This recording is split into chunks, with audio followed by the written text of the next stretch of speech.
published some papers, and I have served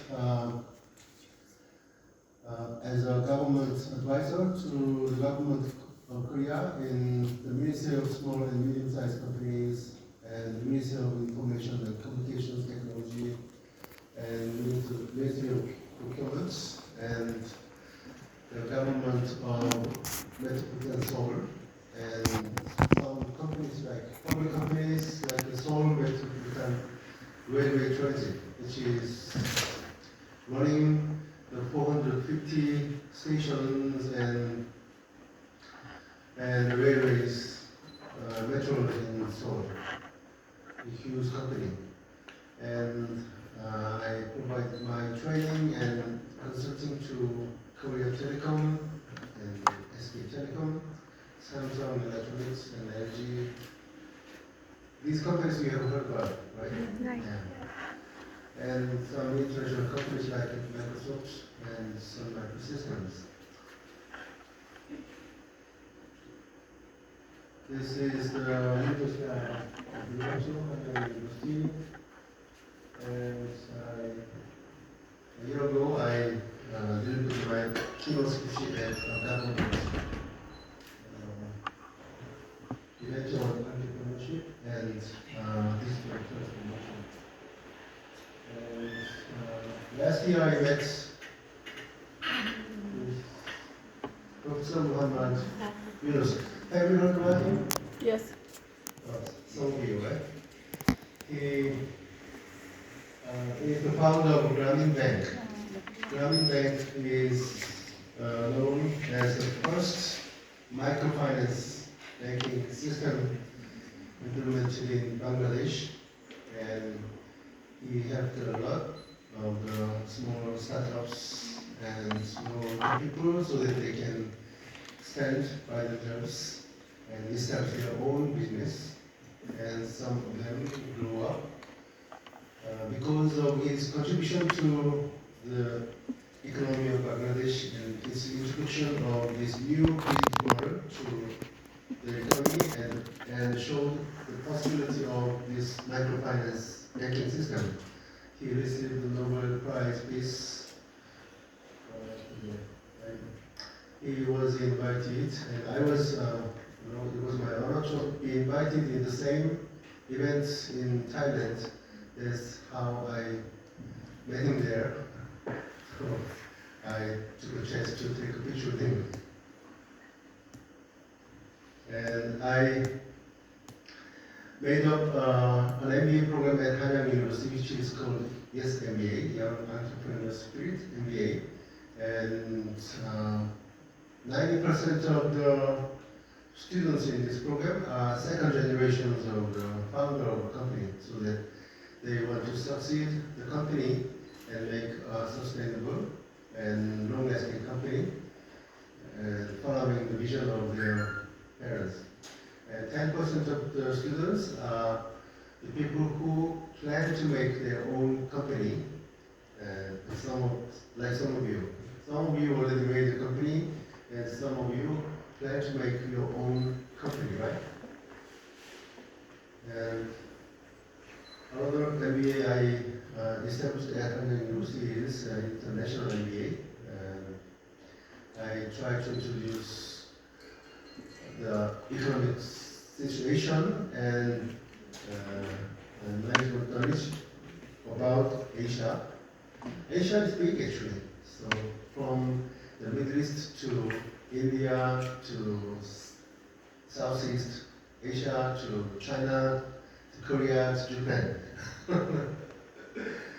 The whole population of Asia actually comprises almost 70% of the world population. So big. Compared to the size, most of the learning that we study at the university is about the companies mostly in the US.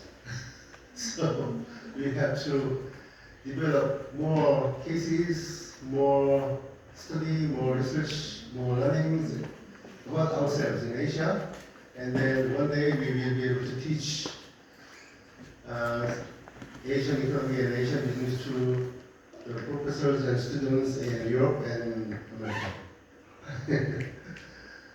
And in this program, I have students from over 50 countries, and they are from many of the countries in Europe, from Finland, Denmark, Belgium, France, Germany, Spain, and Morocco, etc. And then some of them are from Middle East, like Bahrain, and United Arab Emirates, and Turkey.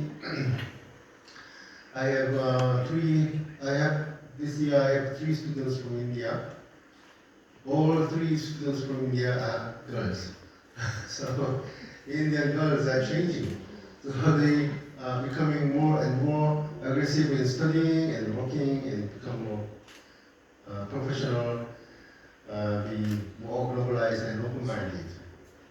And I have students from Thailand, Taiwan, China, and Indonesia and Malaysia. And also to the West, I have students from Canada, the US, and Panama, Chile, and Brazil. So all over the continents, I have these students in my class, and they are learning from each other. And we are realizing that, physically realize that the world is very small, and there are a huge potential to make more friends. We can make friends, at the same time we can compete. So we should not bound our scope into this town, this city, this state. And that is really important, and I'll tell you why.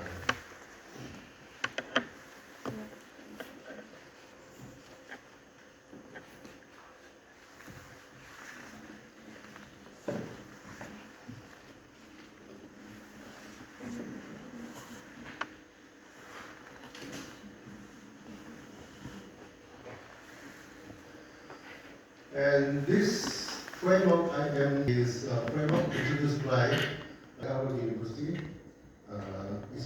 He has been performing a lot of this strategy, but after all, in his late ages, the question why some countries in a certain sector while another country is strong in another sector.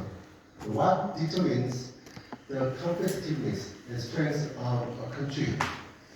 And that can apply to at the level of states, at the level of country, at the level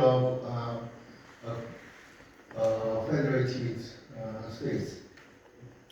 There are 4 factors basically that determines the competitiveness of a nation. One is called the factor condition, and the second one is demand condition. The third one is related industries, and the fourth one is corporate strategy and structure. The first one, fact condition, means that these are input factors that companies in that state can use. These input, the typical aspect of this input factor is infrastructures. Like first, human infrastructure. So good educational system is really important. Good educational system is highly beneficial to the companies in their state. So governments should try to improve educational system, and also the companies and potential companies should keep providing input to the government and to the educational institutions. What kind of people you want to expect? What kind of people you expect these educational institutes need to grow, right? And this is important. It cannot be done by a single company, but it should be done in collaboration with the government and educational institutions together. But it should reflect the demand from the industry, right? Expectations and demand from industry. And second one is the physical infrastructure. The Bihar state is trying to establish, to build highway systems. I experienced some of the highway systems already on my way to uh, the Barnash from here, a nice highway. It's not completed yet, but nice highway is coming up. And these highway systems and sometimes railway systems, high-speed railway system is being experimented at the moment between Delhi and Ahmedabad and Mumbai. But there is no high-quality railway system is not coming to east, so maybe the central governments can help to by making a railway system from Delhi going through Patna to Calcutta, right? Yeah. So it's going to be important. And airline is also, airport is also a very important infrastructure. There is physical infrastructure. Another important infrastructure is telecommunications and information infrastructure, which I experience has become much better than years back.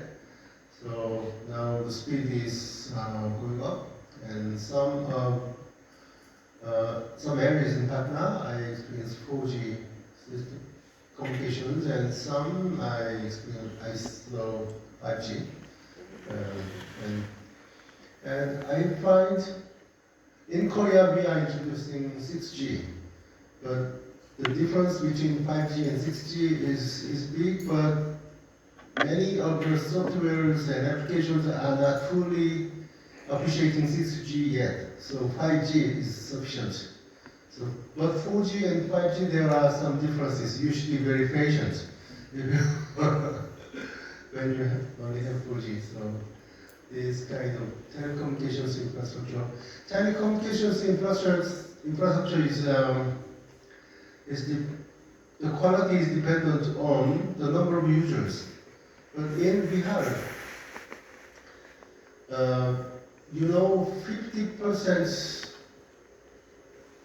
50% of Indian population, as I saw, living in the upper side of the country.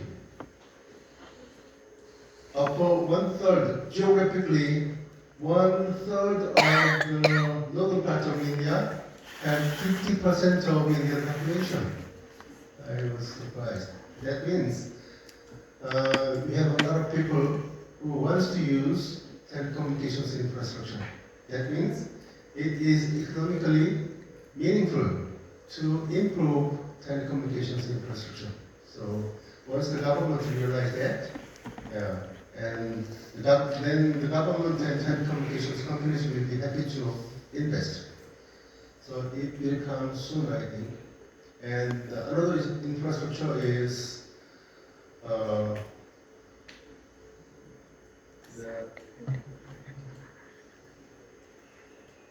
research and administration infrastructure. Administration infrastructure means the efficiency of the services from the government. So government innovation is really important for companies to improve. And in case of Korea, we count the quality of service from most of the case from the perspective of the speed. We emphasize speed a lot. So when we go to the US, the Korean people are very, should be very patient, because in Korea we ask for certain documents or certain services from the government or opening of a mobile phone.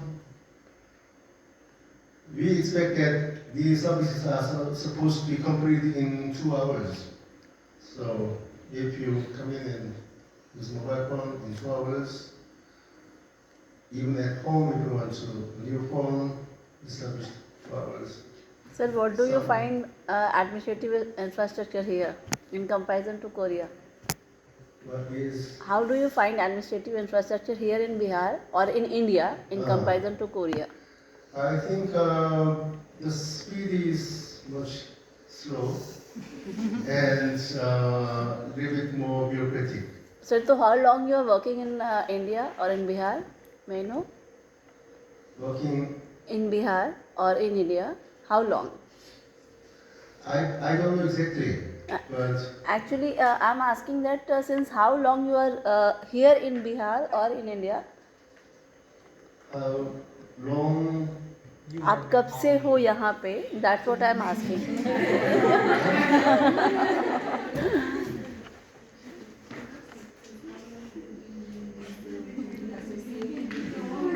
Oh, my first visit to India was 1999, December 26.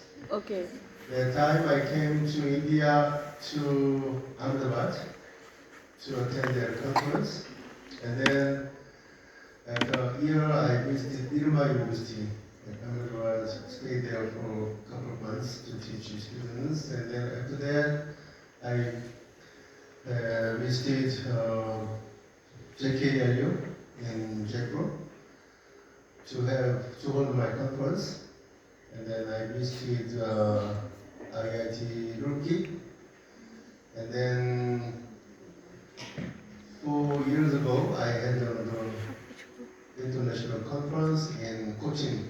So don't you find any positive change since 1996 to 2025? Oh, huge positive change. Like Like mostly the infrastructure. I see. no, I'm asking about administrative infrastructure Oh, basically. administrative Yes. infrastructure. That part is not easily visible. So I understand that part only through reading the documents and books. And most of the documents and books that I read says the government is still bureaucratic and more hierarchical. Look the business people down. Anyway, if people want to introduce the quality evaluation of the government service, then it will change slowly. Yeah. In Korea, every year, each government bureau or department, they are supposed to be evaluated by survey or whatever, and then show what is their score in terms of quality of the service. So there is no concept of competition in the government, right? No, of course. Different from companies. So we cannot introduce competition, but we can introduce some that sort of performance measures to the government service that helps them to a large extent. So do you have any suggestion? May I know? Do you have any suggestion to improve this administrative infrastructure in Bihar, especially in Bihar? I'm not asking about India, especially in Bihar. Oh, that part, I don't have that much detailed understanding of the government service of Bihar, but I would say the government of Bihar, according to the book I read, the average level of education in Bihar state is also not as high as the other states. So the government can help that part too. And then good educational institutions are coming in, and universities more. Last year when I came here, I visited Nalanda University and I visited IIM Bulgaria, and these are all newly coming up. So I find the educational institutions are improving, and that will help the government to recruit better people.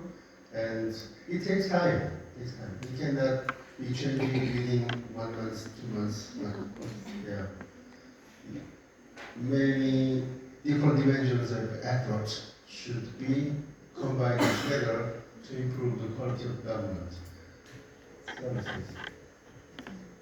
And also, these input factor conditions are not the variables that individual companies can build up, but together with the government and together with the educational institutions, together with the big public companies, it takes time, but this is a really important basis of all competitiveness of states. And there is another one which he emphasizes demand condition. People tend to think that good demand condition is a big size market, fast growing market, a lot of people are waiting to buy your products and with that money. But that is not true. His definition of good demand condition is the opposite. The sophisticated and highly demanding customers. Demanding customer means that once you produce something, the customers keep asking why this product is not this better, why this product can be, this product can be improved this and that way, and we need something better, we need something higher quality, we need something smoother, we need something faster, we need something more delicious, more beautiful, better design. So,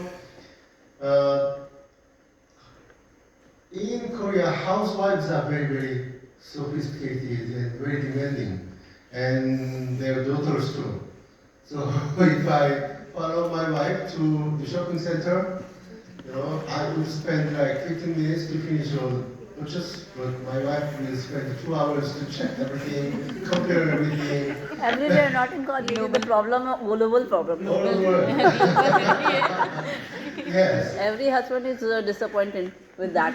Only when there is a demanding customer, then the companies keep trying to improve their performance, keep trying to improve their products, and that is actually the good demand condition. And local demand that can be applicable to other states. Not only a demand that is specialized only in Bihar, but also if you satisfy this customer, that means this much product can be, highly appreciated by other states or even internationally. These kind of customers are good customers. So,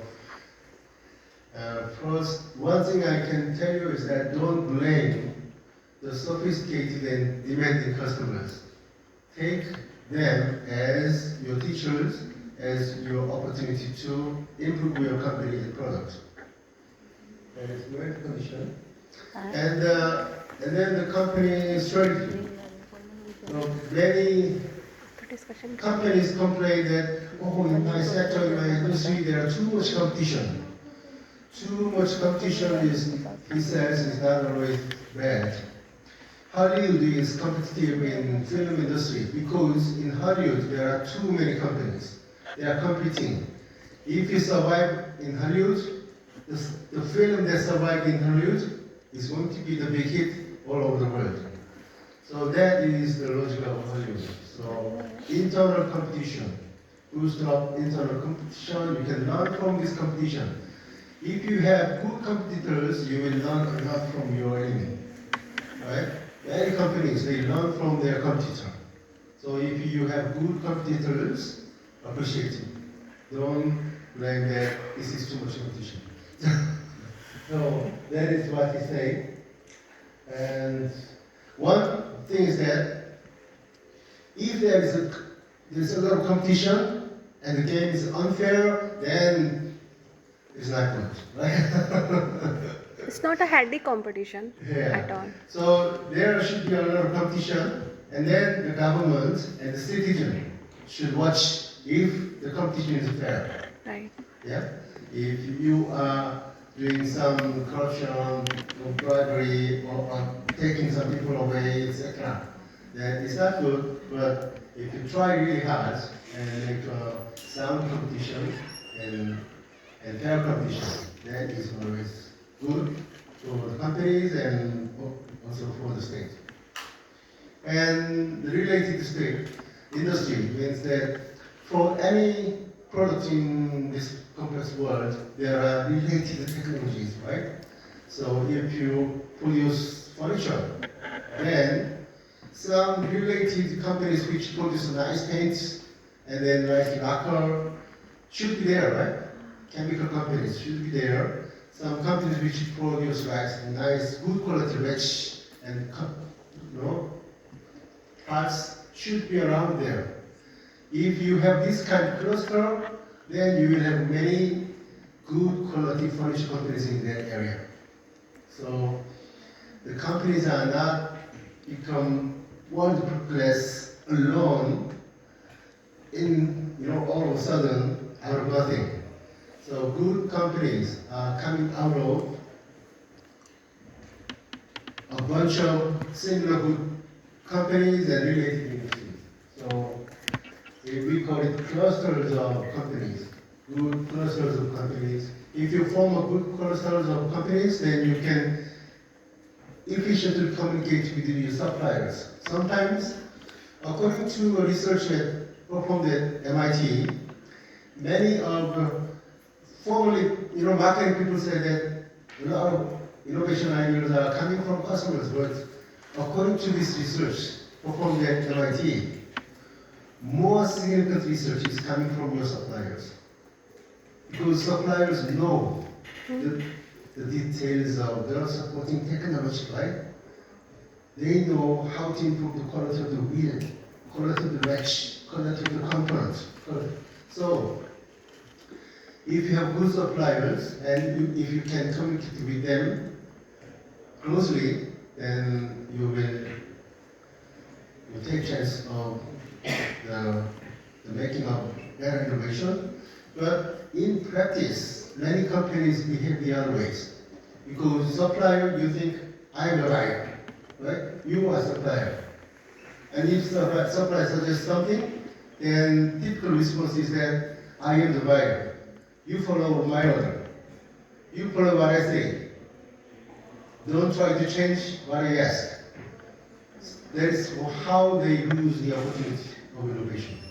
So, close interaction and communication. Then that is going to be a good opportunity of innovation for you as a buyer. And also, if you make your buyer listen to you that way, then you can improve yourself. At the same time, you can help your buyer grow. So this interaction is really important in terms of innovation. So all four of these conditions are there. And then, as I have mentioned from time to time, there is the role of the government. So government influences actually all these four factors. Sometimes they affect factor conditions by providing subsidies, and changing the policies. And the government itself can sometimes be a buyer. It happens many times in Korea also, especially for small startups. Small startups, it's not easy to find a good market to sell, but the government can be the first buyer, and then show that as this product is good, we have become the first buyer, we'll buy it, we'll use it, why don't you use it too? So government can become a good and exemplar buyers to the startup companies and small companies. And related industries and foreign strategy will be influenced by the rule of fair competition and policies and regulations by the government. So the role of government is one thing that government people should think about is the restriction of the competition. I want to protect the companies in my state. That looks good, but in the long run it is not good for the competitiveness of the state. So certain level of introducing certain level of manageable competition is good to the state. So that's what I want to say. So yeah. Beware the people who always say something good to you. So and you have good potential and you want to realize the potential and you make the changes in the history, right? And I believe that you can make the big changes in the history of Bihar, and the changes in the coming next year, next 20 years is going to be much bigger than the changes that happened during the last 20 years. So my first visit to China was 1996, 3 years before my first visit to India. And in the meantime, after that, for about 30 years, China has changed a lot. And now it's turn of India to change as was changed. And according to IMF projection, the expected growth of India this year, 2025, is 6.8%, which is the highest in the world. So be confident in your potential and the states. If Bihar becomes competitive and become one of the top rank of the states, then one day people from other states, they will come to Bihar to learn about the secret of your success. I want to see that time. Thank you. Thank you.